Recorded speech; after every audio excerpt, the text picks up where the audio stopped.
আসসালামু আলাইকুম। ঢাকা ৬ আসন কেন্দ্রে ঢুকে গেছে আপনার ২ জন লোক।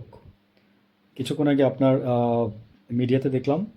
ঢাকা ৬ আসন হচ্ছে আপনার ইশরাক, আর হচ্ছে আপনার বিএনপির হচ্ছে ইশরাক, আর হচ্ছে জামাতের হচ্ছে আব্দুল মান্নান। আর জাতীয় পার্টির কে আমার নামটা ঠিক মনে নাই এখন। তো এই হচ্ছে অবস্থা আরকি যে আপনার ২ জন ঢুকছে, ঢোকার পরে বলতেছে যে উম মানে পুলিশ নাই দেখলাম, সেনাবাহিনীও নাই দেখলাম।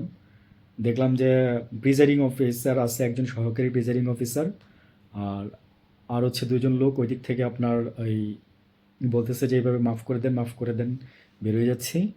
আর হচ্ছে এদিকে আপনার আনসার আর এডিবি, মানে কি আরেকটা মানে আনসারের সাথে যারা থাকে আর কি, নির্বাচন পাহারা দিতেছে কেন্দ্র, বুঝছেন? তো সাধারণ জনগণ এখানে আসছে বলে এগুলো নিউজে আসতেছে। এবং আরেকটা নিউজ সেটা হচ্ছে যে আরেক জায়গায় আপনার কেন্দ্রে এই যে সূত্রাপুর ঢাকা-৮ আসন, ওইখানে আপনার একদল দুর্বৃত্ত কিছুক্ষণ আগে ঢুকছে। তো সেনাবাহিনী, পুলিশ, ওরা ওইখানে খুব সুইফটলি চলে আসছে। তো ওইটা নিয়ে কোনো প্রবলেম হয় নাই। তো ২ পক্ষের লোকজন এসে আপনার সবকিছু ঠিকঠাক দেখে দেন তারা আবার মুভ করছে। আর এখানে যেটা হইছে, তো মানুষ এখানে বলতেছে যে এই আনসার, পিডিবি দিয়ে, গ্রাম রক্ষা বাহিনী দিয়ে, এগুলা দিয়ে কোনো কাজ হবে না।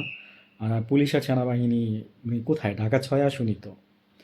তো হয়তো খবর দিচ্ছে বা দিবে। এনিওয়েজ, তো এই ২ টা ঘটনা আমার চোখে পড়ল। আমি বললাম আরকি। ভালো থাকবেন সবাই।